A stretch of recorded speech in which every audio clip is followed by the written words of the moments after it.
والصلاة والسلام على سيد المرسلين وعلى آله وصحبه أجمعين.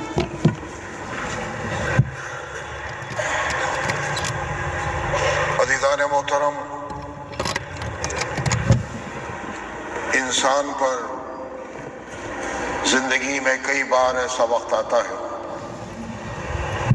جب وہ اپنے آپ کو بے بس اور مجبور محسوس کرتا ہے۔ آج یہی حال دنیا میں مسلمانوں کا ہے، جہاں مسلمان سخت آزمائش اور امتحانی کیفیت سے گزر رہا ہے۔ غزہ، لبنان، سیریا، سوڈان، یمن، عراق، یہاں کے بے بس عوام دنیا انسانیت کو پکار رہے ہیں، لیکن حیوانیت کا یہ ننگا ناچ آج بھی برابر جاری ہے۔ غزہ میں ہزاروں شہید ہوئے، ہزاروں زخمی، لاکھوں بے گھر۔ اس تباہی اور بربادی کے بعد بھی مسلم ممالک بیدار نہ ہو سکے تو اس کو کیا کہا جا سکتا ہے؟ فلسطین کے نوجوانوں، بزرگوں اور بچوں نے جس صبر کا مظاہرہ کیا ہے، ان کی اس جرأت کو سلام ہے۔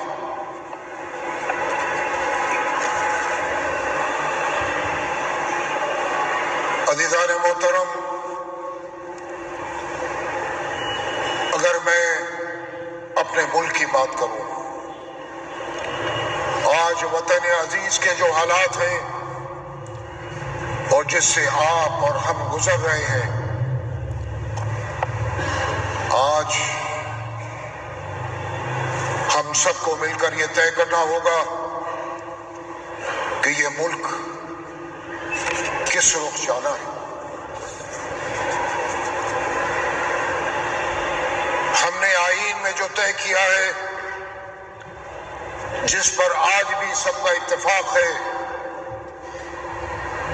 آج کی حکومت نے 2015 سے کانسٹیٹیوشن ڈے یعنی یوم آئین سرکاری طور پر منانے کا ملک کے وزیر اعظم نے فیصلہ کیا تھا۔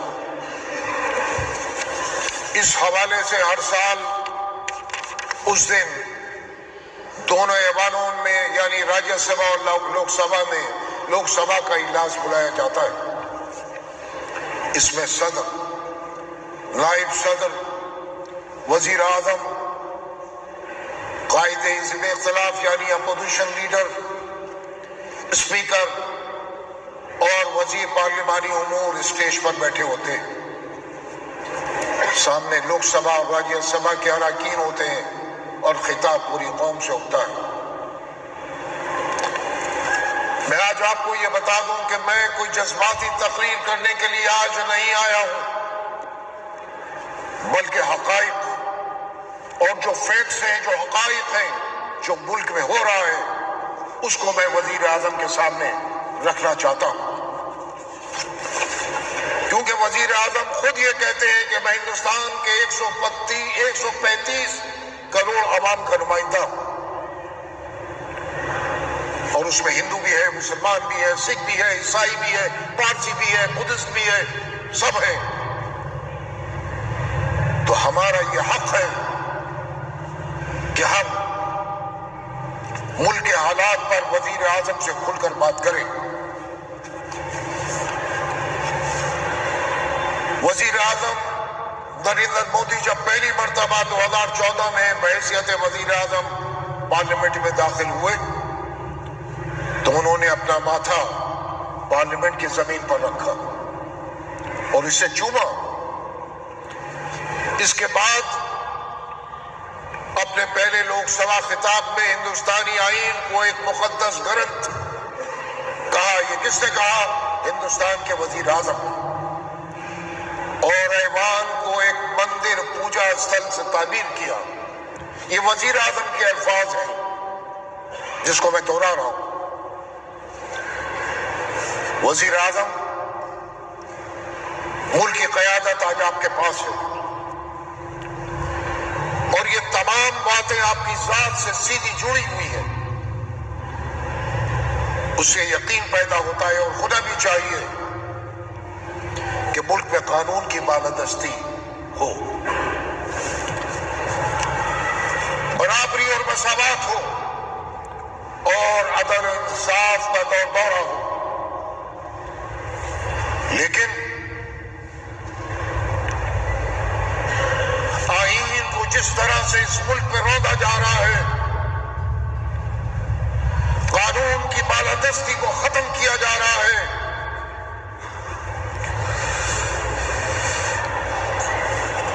اس سے ہندوستان کی اقلیتوں میں بالعموم اور مسلمانان ہند میں بالخصوص سابقہ چند سالوں میں احساسی محرومی پیدا ہوئی. اور ہر سیکولر انسان، اس ملک کا عوام، خصوصاً مسلمان، آج یہ کہتے سنا جا رہا ہے کہ اس ملک کا مستقبل کیا ہوگا، آنے والی نسلوں کے مستقبل کا کیا ہوگا، ہمارے بچوں کا مستقبل کیا ہوگا. ہم نے اور آپ نے اس ملک میں زندگی جتنی تھی گزار لی. اب رخصتی کا وقت ہے. میں اپنی ہمعمر لوگوں کے تعلق سے بات کہہ رہا ہوں، لیکن جو نوجوان ہیں، جو نئی نسل ہے، اس کا مستقبل اس ملک پہ کیا ہوگا؟ کیا مذہبی آزادی رہے گی؟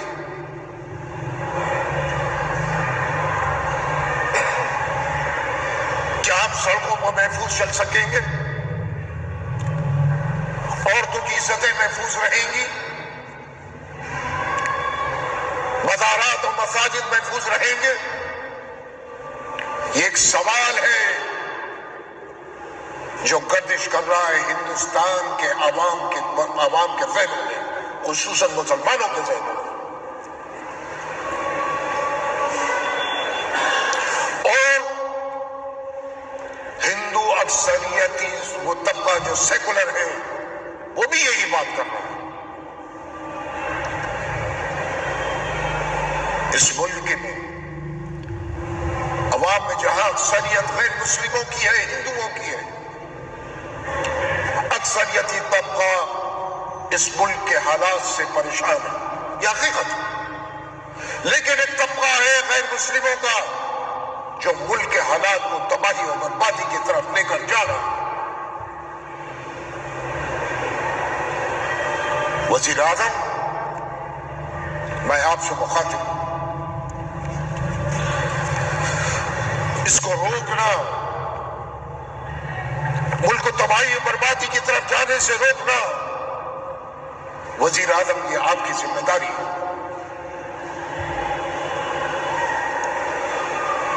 اگر ان حالات پر قابو نہ پایا گیا تو نہ معلوم یہ ملک کس طرف جائے گا. سابقہ چند سالوں میں یہ احساس محرومی ہندوستان کے مسلمانوں میں پیدا ہوئی ہے اور بڑھتی جا رہی ہے. اگر میں ماضی کی بات کروں تو ماضی میں اخلاق اور پہلو خاں کا واقعہ، یک طرفہ بلڈوزنگ، مساجد، مدارس اور مزارات کی متعدد انہدامی کارروائیاں، ہجومی تشدد کے مجرمین کو ہار پہنا کر استقبالیہ دیا جانا، یہ صحیح ہے؟ مسلمان اگر ذرا بھی احتجاج کرے اور اس میں کچھ نقصان ہو جائے تو اس کی بھرپائی مسلمانوں سے کیا جانا، ان کو جیلوں میں ڈالے جانا، ناجائز مقدمات دائر کرنا، توہین رسالت، قرآنی آیات کی بے حرمتی، اسلام اور مسلمانوں کے حوالے سے نہایت گھٹیا زبان کا استعمال میں نہیں سمجھتا، میں نہیں جانتا، میں نے کبھی نہیں سنا کہ ہندوستان میں کہ کسی مسلم رہنما نے یا کسی عالم نے کسی بھی ہندو مذہبی رہنما کے خلاف کوئی بیان دیا، خلاف سے مراد اس کی بے عزتی کی، اس کے خلاف کبھی نہیں کہا۔ مجھے ایک مثال کوئی نہیں دے سکتا، اگر دیتے ہیں، اگر کوئی دیتا ہے تو میں سب سے پہلے اس کی مخالفت کروں گا، کیونکہ اسلام میں اس کی اجازت نہیں ہے۔ کسی بھی مذہب کا ماننے والا ہو اسے برا کہنے کی اجازت نہیں دی گئی۔ کسی مسلمان نے کسی ہندو مذہبی پیشوا کو، رہنما کو برا نہیں کہا، گالی نہیں دی، توہین نہیں کی گئی، لیکن ہمارے ساتھ ہی ایسا کیا؟ یہ توہین رسالت کے واقعات، مسلمانوں کو گالیاں دینا، دھمکیاں، کیا یہ صحیح ہے؟ وزیر اعظم، یہ میں آپ سے سوال کرنا چاہتا ہوں۔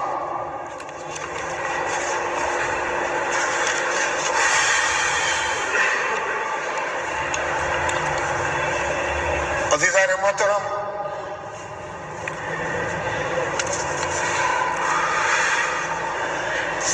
سپریم کورٹ نے 2019 میں فیکٹ کی بات کر رہا ہوں، 2019 میں بابری مسجد کے حوالے سے تمام زمینی حقائق مسجد کے حق میں ان کی نشاندہی کرتے ہوئے فیصلہ مندر کے حق میں دیا تھا۔ ہم روز اول سے ہی، یعنی ہندوستان کا مسلمان روز اول سے ہی عدالتوں کے فیصلے کو ماننے کی بات کرتا رہا ہے، اور اس نے ہمیشہ اپنے آپ کو اس کا پابند رکھا۔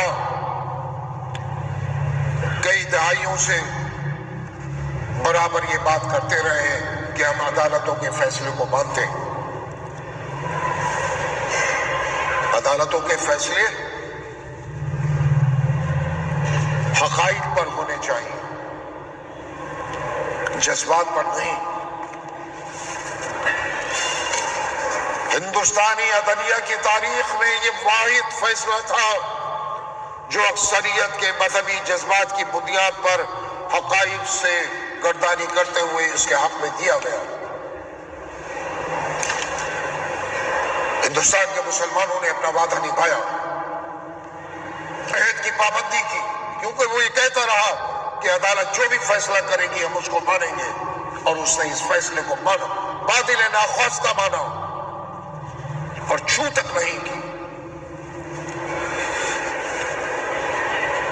یہی عدالت نے اپنے فیصلے میں اکتوبر 1991 میں بنے پارلیمانی ایکٹ، عبادت گاہوں کے تحفظ کا خصوصی قانون، places of worship special provision act 1991 پر خصوصی توجہ دیتے ہوئے واضح تنبیہ کی کہ اس ایکٹ کی روح سے مستقبل میں اس طرح کے مزید فتنوں کو نہ جگایا جائے۔ وزیر اعظم، یہ سلسلہ ختم ہونا چاہیے، لیکن ساتھ میں فیصلے میں کچھ ایسی گنجائش چھوڑ دی گئی جس کا غلط استعمال اب روز کا وتیرہ ہو گیا ہے۔ جامع مسجد بدایوں، کرناٹک، مدھیہ پردیش اور دیگر ریاستوں میں اس طرح کے دعوے اور سروے کی باتیں نہ ختم ہونے والا یہ سلسلہ شاہی جامع مسجد سنبھل اور سروے کی باتیں نہ ختم ہونے والا یہ سلسلہ خواجہ معین الدین چشتی غریب نواز کی درگاہ تک پہنچ چکا ہے۔ آخر ہم اس طرح کے معاملات کو کہاں تک لے جانا چاہتے ہیں؟ اب یہ سلسلہ سروے سے بڑھ کر دنگوں، ہلاکتوں، یک طرفہ زیادتیوں، قید و بند کی صعوبتوں اور نفسیاتی محرومیوں کی حدوں کو پار کرتا جا رہا ہے۔ سنبھل میں ایک ضلع میجسٹریٹ آنن فانن میں سروے آرڈر دیتا ہے، 2 گھنٹے میں اس پر عمل ہو جاتا ہے، سروے ٹیم تشکیل دی جاتی ہے اور اسی دن سروے بھی کر لیا جاتا ہے۔ میرے خیال میں ہندوستان کی تاریخ میں یہ پہلا سروے ایسا ہوا ہے کہ عدالت نے ایک ہی دن میں اس درخواست کو بھی ایڈمٹ کیا اور فیصلہ بھی دیا اور سروے بھی ہو گیا۔ مسجد کمیٹی، میں سنبھل کی بات کر رہا ہوں، سنبھل جامع مسجد کی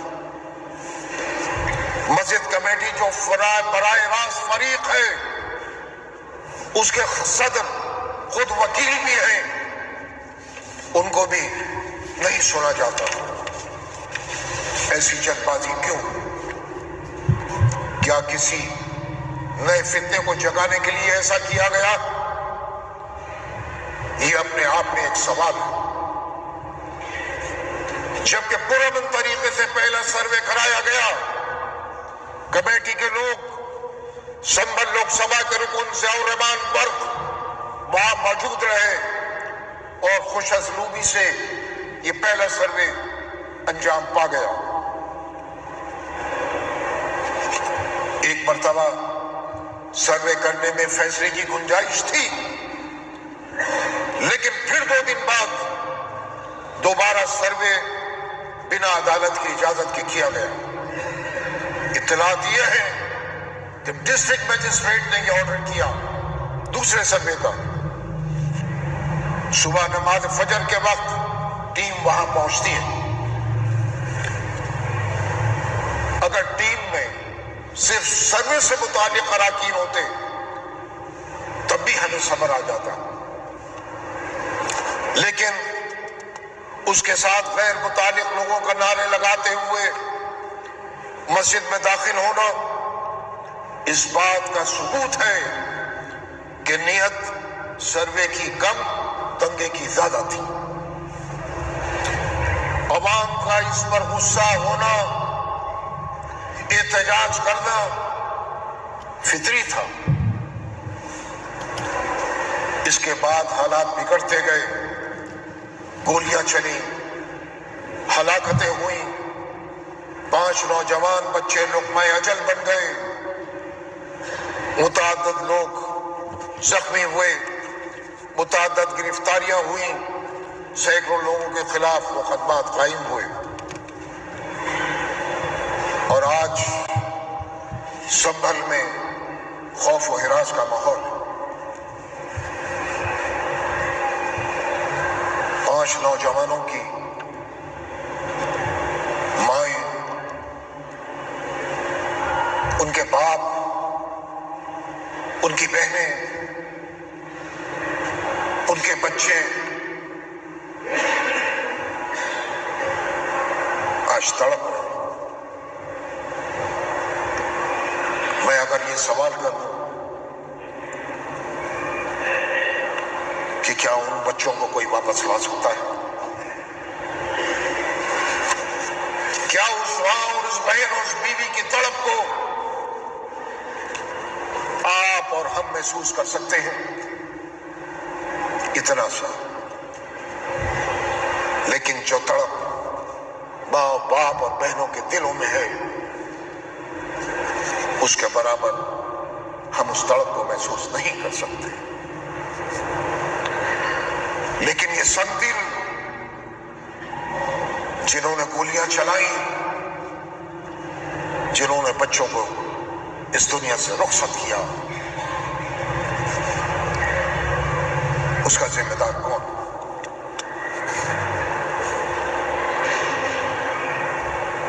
کیا ان مجرموں کے خلاف کوئی کارروائی ہوگی یا نہیں؟ یا اسی طرح ملک میں حیوانیت کا ننگا ناچ چلتا رہے گا؟ آخر میں میرا یہ سوال ہے، وزیر اعظم، یہ جو کچھ ہو رہا ہے اور جو اس کے کرنے والے ہیں، وہ آپ کے دوست کیسے ہو سکتے ہیں؟ میرا یہ اشارہ آپ خود سمجھ سکتے ہیں۔ میں جس کو کہہ رہا ہوں کہ وہ آپ کے دوست نہیں ہو سکتے، جنہوں نے یہاں تک سنبھل کے عوام کو لا کر کھڑا کر دیا۔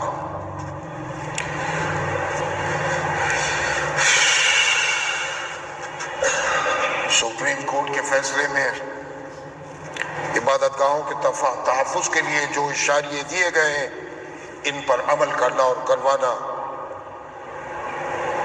یہ وزیر اعظم آپ کا کام ہے، تاکہ ملک میں یہ فتنے پیدا نہ ہو۔ اس کو روک لگانا، اس کو بند کرنا، اس حوالے سے ایک سخت موقف وزیر اعظم آپ کو لینے کی ضرورت ہے۔ اس روشنی میں جس کا ذکر آپ یوم آئین پر کرتے چلے آئے ہیں، آخر میں ایک بات وزیر اعظم آپ سے کہنا ضروری سمجھتا ہوں۔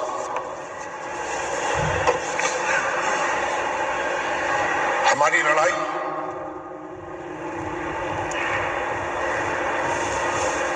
کسی پارٹی کے ساتھ نہیں، شکایت ہے اور شکایت رہے گی۔ جب تک ملک میں حیوانیت کا یہ ننگا ناچ رہے گا، ملک کے مسلمانوں کو یہ شکایت رہے گی۔ اس کو ختم کرنا آپ کی ذمہ داری ہے وزیر اعظم۔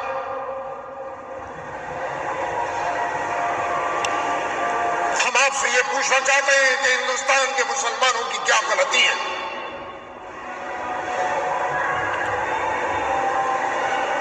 الزام لگتا ہے کہ مسلمان گو کشی کرتا ہے۔ ہم کہتے ہیں پورے ملک میں گو کشی پر پابندی لگائیے۔ کوئی ایک مسلمان ایسا قانون اگر بنتا ہے تو اس کو کوئی اعتراض نہیں، لیکن گو کشی کے نام پر موب لنچنگ، اس کو صحیح نہیں کہا جا سکتا۔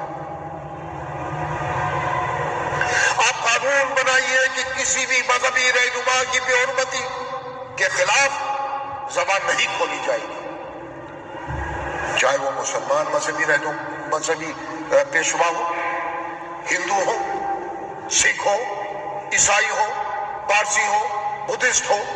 بنائیے قانون تاکہ کسی کی جرأت نہ ہو۔ یہ توہین رسالت کے واقعات ملک میں جو بار بار ہوتے ہیں، یہ سلسلہ بھی ختم ہونا چاہیے۔ اور میں آپ سے کہتا ہوں کہ آپ سے ہم کھل کر بات کرنا چاہتے ہیں، ایک دفعہ پہلے بھی کہہ چکا ہوں۔ آپ ملک کے 135 کروڑ کے عوام کے نمائندے ہیں۔ وزیر اعظم کسی ایک فرقہ یا کسی ذات کا نہیں ہوتا، وہ ملک کے عوام کا وزیر اعظم ہوتا ہے۔ آپ ملک کے وزیر اعظم ہیں اور تمام شہریوں کے نمائندگی آپ کر رہے ہیں اس ملک میں۔ ہم آپ سے کہتے ہیں، ہم آپ سے کھل کر بات کرنا چاہتے ہیں۔ میں اس کے لیے تیار ہوں۔ آپ سے بات نہ کریں تو کس سے بات کریں؟ 3 لوگ مسلمانوں میں آپ طے کر لیجئے اور 3 غیر مسلموں میں، ہندوؤں میں ہم بیٹھ کر بات کریں کہ بتائیے کیا شکایت ہے مسلمانوں سے۔ اگر کوئی شکایت ہے ہم اس کا ازالہ کرنے کے لیے تیار ہیں۔ جو ہندو مذہبی رہنما ہو وہ بھی ہمارے سامنے رکھ کے بات، ہم اس کا جواب دیں گے۔ کوشش کریں گے کہ شکایتیں دور ہوں اور ایک اپنا نمائندہ وزیر مقرر کیجئے جس کی موجودگی میں گفتگو ہو، تاکہ ملک میں نفرت کا یہ ماحول ختم ہو۔ اس نفرت کے ماحول نے ملک کو تباہی کی طرف پہنچا دیا. جیسا میں پہلے ذکر کر چکا ہوں اپنی آج کی تقریر میں کہ ہر شخص پریشان ہے. اپنے لیے تو ہی آنے والی نسلوں کے لیے وہ پریشان ہے. اس کو دور کیجئے. شکایتیں ہو سکتی ہیں, اس کو دور بھی کیا جا سکتا ہے. دو ملک آپس میں جب لڑتے ہیں اس کے بعد پھر ان کو ٹیبل پر آنا پڑتا ہے بات چیت کے لیے. چاہے وہ جنگوں کا ماحول ہو, ابھی آپ نے پڑھا ہوگا اخبارات میں کہ اسرائیل اور حزب اللہ کے درمیان ایک معاہدہ ہوا ہے. چاہے وہ وقتی معاہدہ ہوا ہو لیکن ہوا ہے. ہو سکتا ہے اللہ رب کریم ایسا ماحول پیدا کر دے کہ چاہے وہ غزہ ہو, چاہے وہ لبنان ہو, ہر جگہ امن کا ماحول آنا پڑتا ہے.